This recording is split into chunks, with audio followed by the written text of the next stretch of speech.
Hello, I'm Kate Gerbeau. Welcome to Sitrep, your weekly look at the big issues in defence and world affairs. Russia has already taken more territory this year than Ukraine reclaimed in the whole of 2023. Is it time to think more radically about how we help Ukraine to win? We should be looking at putting troops into Western Ukraine in order to conduct a training mission. This is not the UK or other donors, and certainly not NATO, getting involved in the war. Mike and I will talk through the options with the former Armed Forces Minister James Heappey. Also on Sitrep, the second Sea Lord tells the defence industry he's underwhelmed by progress on AI for the Royal Navy. There is so much more that should and can be done in this area, and I want to hear less about future potential and more about directed action today. And the Swiss Army knife of tactical airlift, how the Hercules became a key capability for combat operations. They went to a scrapyard, found some old tanks, they bolted them to the floor, they transferred the fuel to the airplane tanks using a hand pump that the loadmaster had to turn round. Sitrep with Kate Gerbeau and Professor Michael Clarke. Russia has captured around 250 square miles of Ukrainian territory this year, around a third of that just in the last month.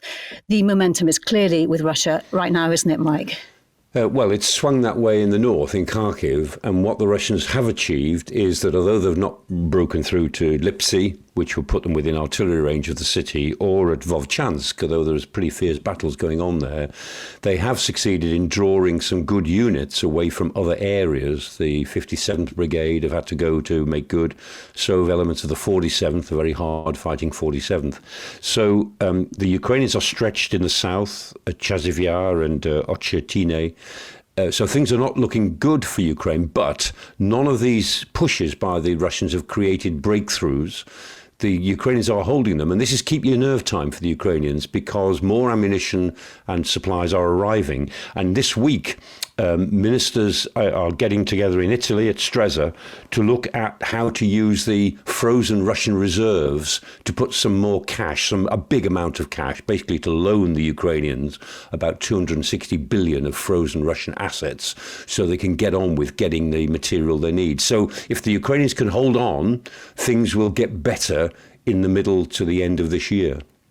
Well, with us on Sitrep is James Heappey, who served 4 years as Armed Forces Minister from 2020 until he stepped down in March. Before becoming a Conservative MP, he served for 10 years as an officer in the Rifles. James Heappey, welcome to Sitrep. Thanks for your time. I want to talk about how we might better help Ukraine reverse that Russian momentum in a moment. But what's your assessment of the situation right now? So I agree entirely with what Mike has said. It's inescapably the case that the Russians are the ones that are in the advance at the moment. But exactly as Mike said, there is no obvious sign of a decisive breakthrough. And so just as this time last year, when we were saying exactly the same about the Ukrainians, they were in the advance, they were making slow progress, but a decisive breakthrough wasn't imminent. And wise heads were right to counsel last year not to expect a swift end to the war. So too must we be equally stoic about what is going on there now. The Russians are in the advance, but no Ukrainian capitulation is imminent.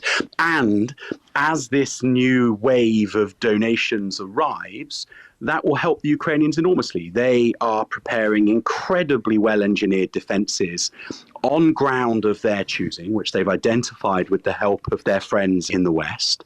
They're preparing great defences. When the artillery arrives, that will allow them to disrupt the advancing troops. When the long-range precision weapons arrive, that will allow them to disrupt Russian logistics chains and command and control networks. So, I think what this points to is not the imminent end of the war one way or t'other, but just another season of pretty indecisive fighting. But what it does mean is that as politicians gather in Washington for the NATO summit on July the 9th, against the backdrop of Russia in the advance, minds need to be focused on what the offer from NATO should be to Ukraine. Which brings me to the next question. Is it really time for a more radical rethink of how we and our allies help Ukraine in this fight? Yes. And I would give you 3 suggestions right off the bat for what that next evolution could be. And I'm not saying that any or all of these are things that we must do, or even, and I accept that there are difficulties in doing them. But I think the 3 things that we should really start to consider, firstly, and I would argue most easily, we should be looking at putting troops into Western Ukraine in order to conduct a training mission. And I think that's a really important distinction. This is not the UK or other donors, and certainly not NATO, getting involved in the war, but it is recognizing that the war at the moment is between 2 volunteer/conscript second echelon armies, so kind of armies that have been raised because the armies that Russia and Ukraine had at the start of the war have frankly all been destroyed. Now, those volunteers, and there are hundreds of thousands of them on both sides of the line, are fighting as individuals and as very small teams courageously, and that is bringing some small tactical success. But nobody is yet managing to maneuver successfully as a brigade, and certainly not as a division. And the only way that that level of formation training is really achieved, I think, is if it's being delivered in Western Ukraine. And that's why I think the UK and others should get there and start seeking to deliver that training. The second thing that I think that we should be looking at is whether or not there is something that could be done in order to provide some extension of air defense into Western Ukraine. I think that ties with the first. Clearly, there's a massive difficulty in that, in so much as, are we going to agree that Western NATO member donors would shoot down a Russian aircraft, for example, where it's flying in Western Ukraine? But I think that is the sort of thing that we should also now be thinking about.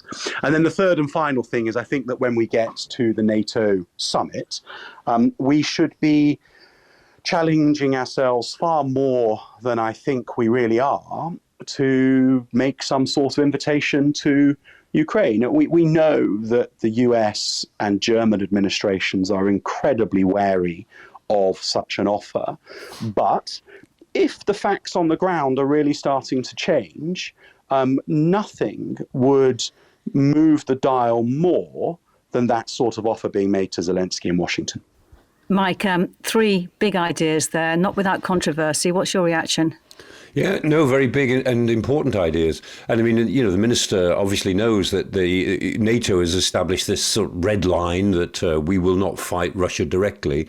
But inevitably, as he says, if we're serious about making sure that Ukraine survives this unprovoked invasion, then NATO has got to be prepared to move up to that line and at least challenge the Russians, whether they are prepared to cross it. We all assume that, if we move too close to it, the Russians will cross the line, but we don't actually challenge them. They actually set the agenda and we react to that agenda. And more politicians, and the minister, I think, is reflecting this, more politicians, I think, of a more enlightened view, are saying, we've got to put the onus on the Russians. Let's see if they have got the reckless courage to cross these lines, because we're prepared to be quite strong about that. And I think the idea of having Western forces, as it were, perform backup duties for Ukraine and giving them some element of security in their own air defence, certainly in some parts of the country, is probably the area that we're moving towards. That's the sort of statement that we've probably got to start to contemplate.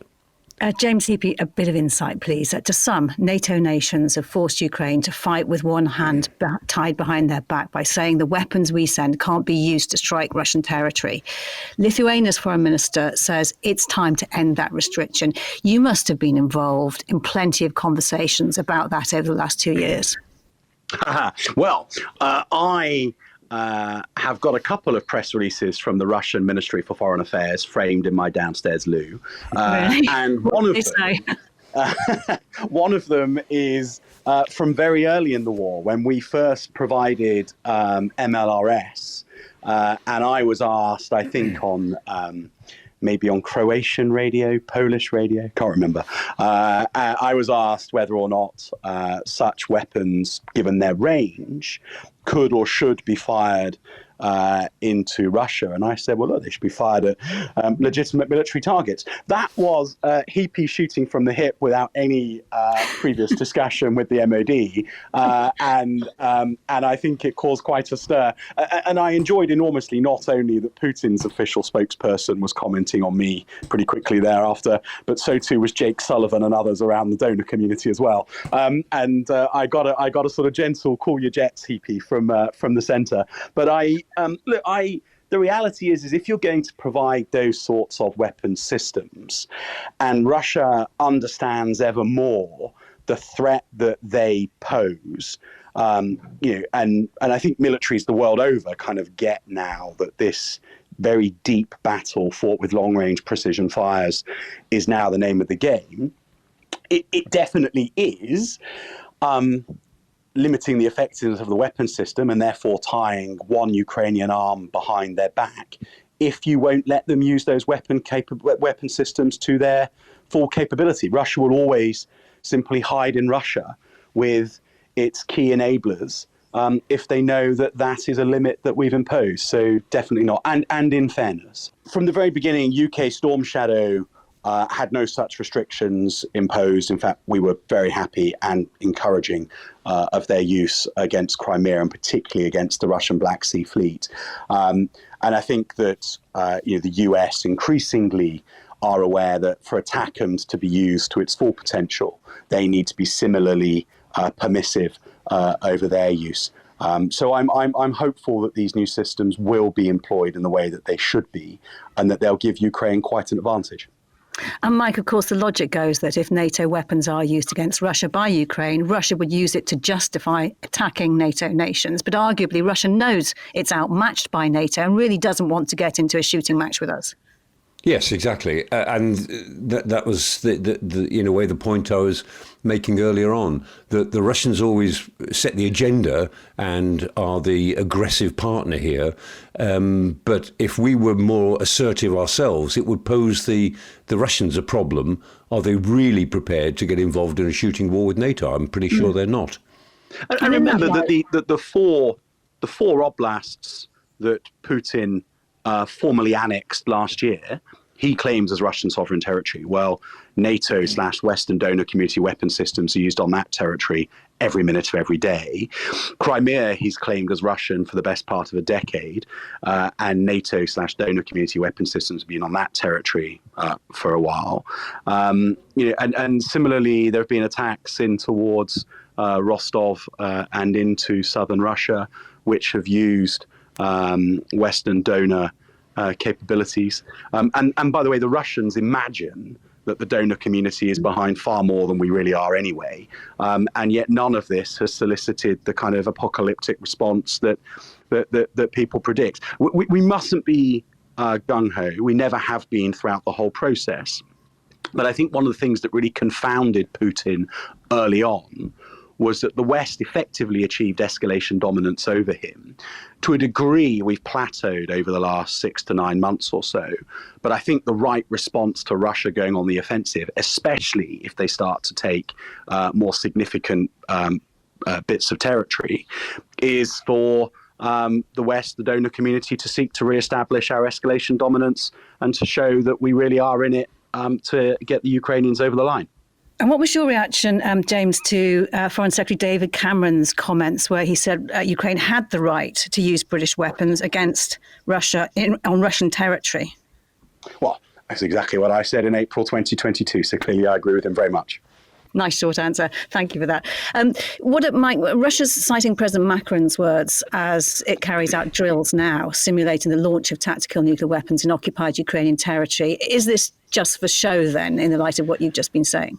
Yes, it is, effectively. I mean, they've conducted drills before, so this is not new. It's just that they publicise these drills in ways that are designed to frighten us. But I can tell you, and I ask this question all the time, and the Minister will know this pretty well from his own briefings, there is no evidence from the beginning of this conflict till today that the Russians have lifted a finger operationally to move towards the deployment of tactical nuclear weapons. Nothing has happened in reality which makes tactical nuclear use any more likely now than it was the week before this war started. But the Russians talk about it all the time because they know that in certain parts of Europe it frightens people.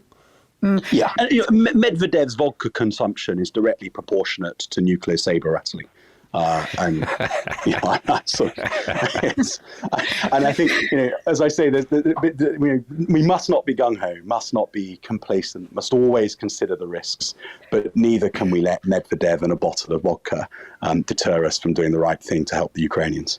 And James, was it a big mistake, though, to rule out sending in NATO troops before Russia launched the full-scale invasion? I never thought so. And I still don't think we should have done.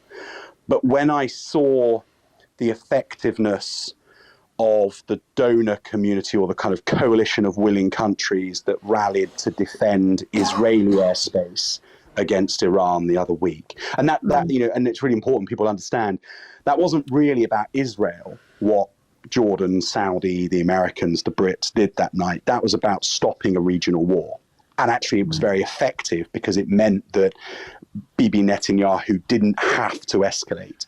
And when I saw that be that effective, I did find myself reflecting on whether or not we should have done something more akin to that in January 2022, when Zapad, the exercise, was starting to look definitely like it was going to be an invasion. I think the stakes would have been much higher when you consider all of the kind of NATO treaty obligations and Putin's anxiety over NATO in Ukraine. But I've got to say, and I suspect books will be written, I dare say Mike is already writing a book on it, that history might judge that we could have done more to deter. But having been sat in the room at the time, I was absolutely convinced that even our NLAW play was an incredibly bold one, and it felt utterly inconceivable that we would have been sending 3-div or squadrons of Typhoon to Ukraine at that point. It just it literally wasn't even part of the conversation. It felt nuts.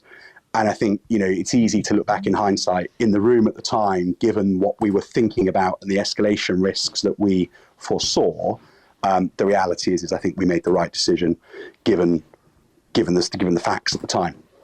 And James, can we just talk briefly about the general election? It will happen just a few days before a NATO summit where the British Prime Minister, whoever that may be, will be expected to join fellow leaders.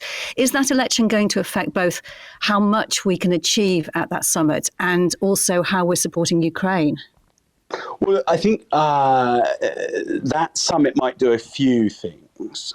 Firstly, I think it will mean that journalists and the public are asking party leaders questions about defence and security in the height of a general election campaign in a way that we haven't seen for 30 or 40 years. And if I was a Armed Forces member, BFBS listener, I would be thinking that it's about time that defence and security played a really important part in our elections. And so in that sense, that you can just imagine kind of the presenter on the BBC Today programme saying, next Tuesday, you as the Prime Minister are getting on the plane to Washington. What's your big statement about the UK's role in the world and Euro-Atlantic security? So that's a good thing. On the other hand, as we've been discussing, there is a very live and fluid situation in Ukraine. And whilst I don't like the fact that on current trajectory, the NATO summit won't make any sort of offer to Ukraine, I think that over the next 6 weeks or so, it's really important that officials in London, Paris, Washington, Berlin, and other NATO capitals beyond are having a conversation in which politicians are engaged about what the kind of break glass offer to Zelensky could be if the facts on the ground massively change in the next 6 weeks, which isn't impossible. And that's why I'm nervous that it mustn't be left just to officials. Not that officials aren't very clever people. They are. Invariably, they're more clever than politicians. But fundamentally, those sorts of choices are political, and therefore politicians need to remain engaged and be talking to their US, French, German counterparts and Jens Stoltenberg throughout. Yeah. And then the final bit is the good thing about the last few years is that there hasn't been any political divide over Ukraine. And I see no sign of there being one in the election, nor is there any divide over nuclear weapons, nor is there really any divide over defence spending, although not every party has used quite the same words to guarantee what they would spend. So I think our allies will take some comfort from the fact that whichever way the election goes, and clearly I have a view on how it should go, but whichever way the election goes, UK defence, foreign security policy probably doesn't change much. And crucially, our contribution to Ukraine doesn't change much either. And Mike, how big a part do you think defence will or won't play in this election campaign? Because when you look at Ipsos polling on voter priorities from last month, it comes in at 10th. Yes, it's still 10th in their list of priorities. But I think James Heappey is right that the circumstances are such now that I think defence will play a bigger part in this election. I mean, the last election in which defence played much role was 1983. And it hasn't played much of a role since then because of general continuity. But it will be more important now. It will be part of what people take their decisions on. And I always say, I mean, I could write the manifestos of both the Conservative and the Labour Party on defence now, on the page they will have, because it's fairly predictable. The Conservative government will say, we face big challenges. This is what we've done. This is where we're going with defence. And these are our plans for the modernisation of defence and transformation and so on. And the Labour Party will say it's not enough and we're going to have a review.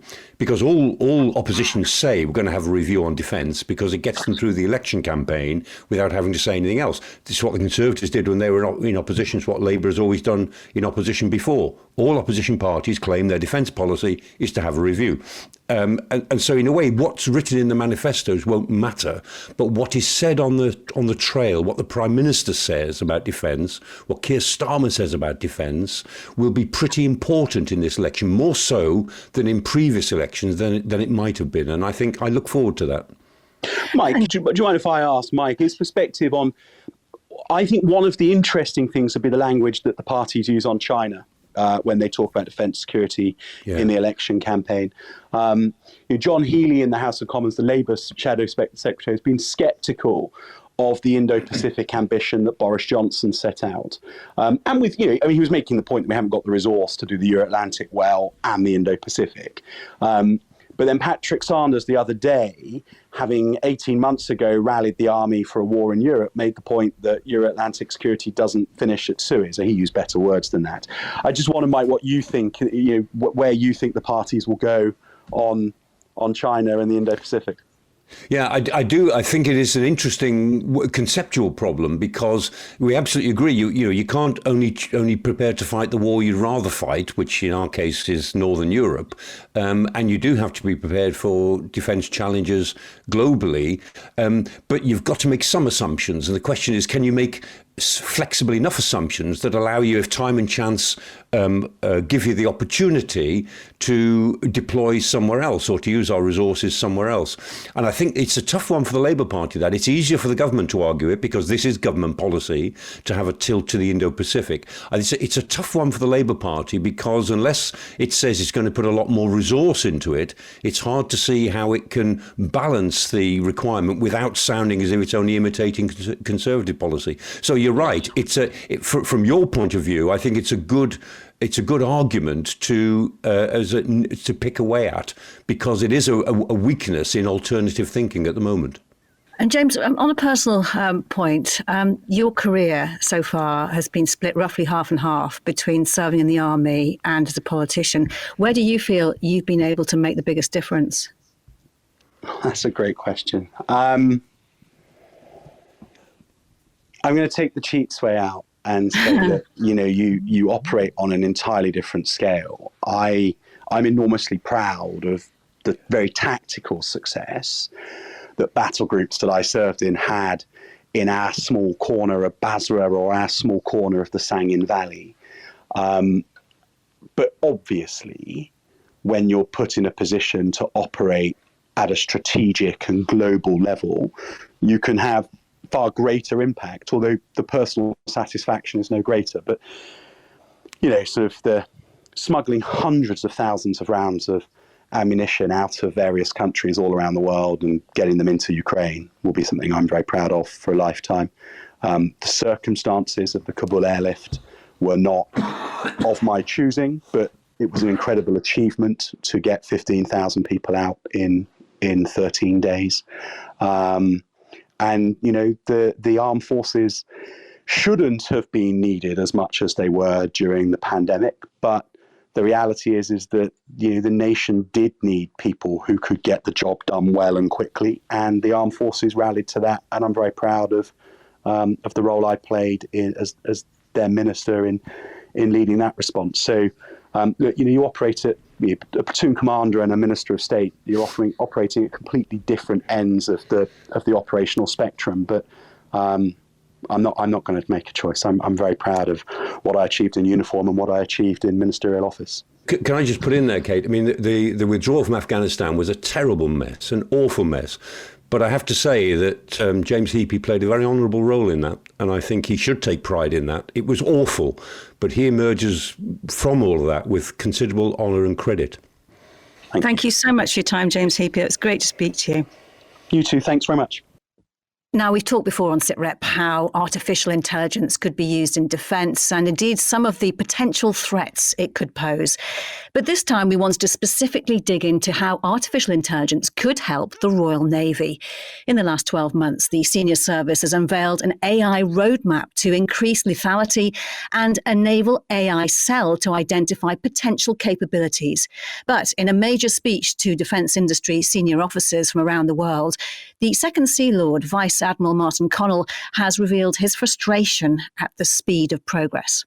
I am genuinely excited by the numerous opportunities to collaborate on future disruptive technologies, particularly AI, but it still feels far too slow to me compared to the various changes we're all experiencing in our personal lives. If applied correctly, it has the potential to create dynamic new benchmarks for accuracy, efficiency, and lethality. But when I ask some of our industry partners how they're incorporating data and AI into their own product design, development, and learning today, if I'm honest, it still feels a little underwhelming. And I say the same to our own Navy and defence folk as well.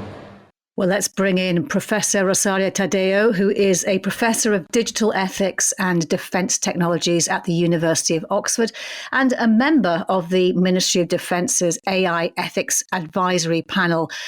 Rosaria, great to speak to you. Thank you so much for your time. How much AI is the Royal Navy using?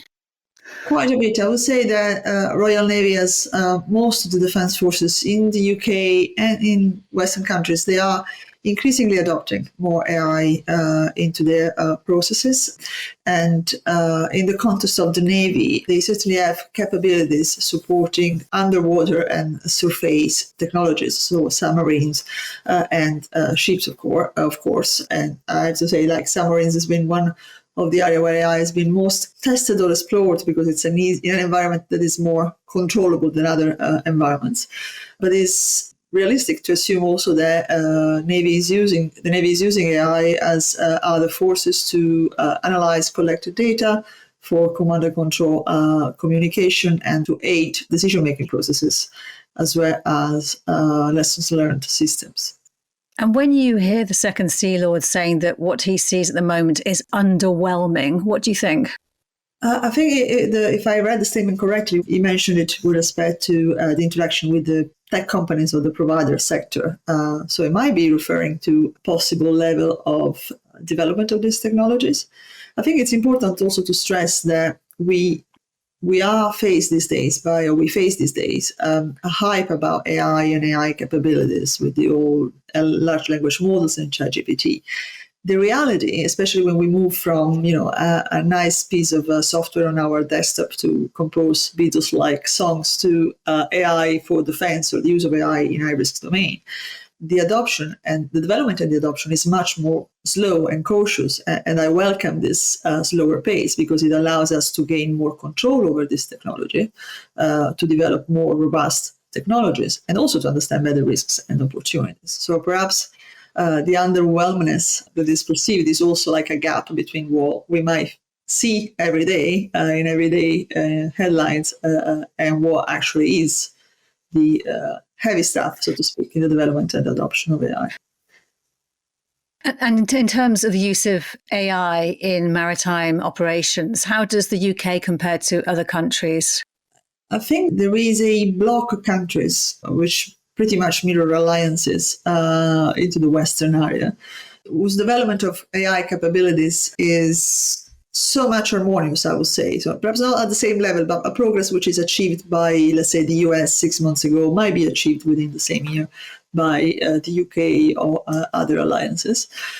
There is a lot of progress also being done by other countries. AI is a great potential for navy and maritime warfare, particularly when it's combined, for example, with other technologies like quantum sensing for mapping of territories or identification of objects in a specific environment, over which, for example, China is one of the leading countries. So, and China is also becoming a leading country in the development of AI in defense. So progress is to be expected also from other corners of the world. We should not forget that the war in Ukraine is offering a huge test bed, so to speak, for the development of this technologies in defense. And China has been doing a lot of tech transfer with Russia, lending AI technologies particularly, to acquire data about the use of these technologies.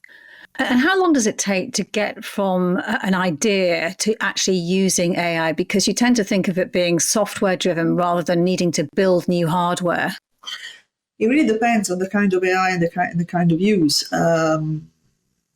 If you think about software-based AI, again, in the war in Ukraine, the Ukrainians used a software type of AI called for image face recognition, the one provided by Clearview AI in the US. The technology was already there, and of course, in civil society, face recognition is banned or forbidden unless there are specific circumstances. But the same technology was used in Ukraine to identify captured, or wounded, or killed Russian soldiers, to inform their families, trying to breach the veil of propaganda that Putin regime has put up. It took weeks, but it changes when we have to build an hardware to enable AI to function in a specific environment. The building of the hardware and the software in many cases has to go hand in hand, so far as you have to engineer the hardware so that, for example, it can collect the relevant data that the AI systems require to work and elaborate things. So it might be much longer, and it can take years. So it really varies with the purpose, with the type of the AI, but also the purpose of deployment. Thank you very much, Professor Rosaria Tadeo. Thank you for your time. Thank you very much. Thank you. Mike, let's pick up where we started on this. The Second Sea Lord is clearly frustrated at the pace of AI dreams becoming reality. Is he right to be? In a way, yes, because AI is getting further away from military applications as the civilian side of it becomes quite astonishingly inventive. There's always a dynamic between civil and military development, and usually the military is at the forefront of pulling civil technology along with it in most areas, but that's now completely reversed in the last 30 or 40 years. And I'd say the gap between what the civilian side is doing and what the military side is doing is probably greater now in AI and quantum computing than you would have imagined from other technologies. So yes, I think he is probably right to be frustrated. And I'm frustrated too at the way the system works, because to get hold of these civilian technologies and make them applicable to the military, we need lots more public-private partnerships. We need to bring in the innovative companies. And of course, what tends to happen is that the MOD goes to the big prime companies, the BAE Systems and so on, and get them to bring in the innovative companies. But it doesn't always work as happily as you would want it to. And it does create frustration because, as individuals, military officers can see what's going on in the civilian community, and they get angry about why can't we bring this in to our neck of the woods, and they look at all the bureaucracy and the difficulties of doing it, and they get quite angry. And are there lessons from history on revolutions in military technology that we should be applying to AI? Well, I think the main lesson is to be prepared to fail. Not to go for, the 95% solutions, go for an 80-20, go for an 80% solution, which gets you to where you need to be, and then keep innovating. The danger is we say, well, this is a weapon for the next 50 years. What do we need for the next 30 of those 50 years? And so you end up spending all the time on the specifications. The idea is to say, let's get this thing moving now for the next 3 or 4 years, and then in year 4, we'll work it for the 4 years after that. Do it incrementally. And of course, there's pros and cons of doing it. But the biggest danger in embracing military revolutions is that people try to look too far ahead and then find that they can't introduce something quickly enough or effectively enough. And, usually when you look at these, revolutions in missiles or revolutions in air power, revolutions in ordnance, with machine guns and that sort of thing, usually somebody has to lose a war first, because they didn't take account of the revolution before the rest of the world wakes up to how big that revolution is. News, discussions and analysis. This is Sitrep. For more than half a century, the C-130 Hercules was the backbone of the RAF. Named after the mythological Greek hero with exceptional strength, Hercules was bought as a transport aircraft, the Swiss Army knife of tactical airlift. Its adaptability and versatility meant it's not just been used to shift kit around the world, it's also supported combat operations from the Falklands to Afghanistan, delivered disaster relief, and carried out evacuations in some of the most challenging environments. Well, now, the life story of the plane, also known affectionately as Fat Albert, is told by one of its former pilots in a new book simply titled Hercules. Scottie Bateman first worked as a loadmaster, then co-pilot, and eventually as a captain of the Hercules on the RAF's 47 Squadron. Scottie Bateman, welcome to Sitrep. Thank you so much for your time. And this book, it reads almost like a love letter to the Hercules. What is it about that plane that does inspire such strong feelings? It's the people. We talk about the plane is the central character in the book, and it's the thing that binds us all together, really. But this is a story about people doing amazing things when pushed to the limits. And, the Air Force has always had people who are willing to go that extra mile, to adapt, to innovate, to do things. And, and we've included some stories in there as well from other countries, but most notably the raid on Heappey. But I think it's not about the plane, it's about the people. The plane is just the piece of aluminium that binds us together, that we've all fallen in love with, and allows us to go on, these amazing adventures together. The Hercules obviously played a key role in the Falklands War, and to do that job, it had to have some last-minute modifications in a matter of days, didn't it? Yeah, we had to stick a refueling probe on the top and some tanks inside it, because I don't think anybody ever thought that the aeroplane was going to have to fly for that long. It was really interesting. Just a couple of days ago, I had an evening out with Squadron Leader Harry Burgoyne, who is I won't use the word hero, but he's featured in the Falklands chapter quite highly, and Harry had just had his 73rd birthday, and on the same day, it was the same day that he landed from the longest Hercules mission that he'd ever done, which was over 24 hours, which is featured in the book. And, they literally, on the back of a cigarette packet, drew a plan to say, this is how we're going to do it. They went to a scrapyard and found some old tanks that had been pulled out of an Andover aeroplane. They bolted them to the floor and put some piping up, and that was it. Off they went.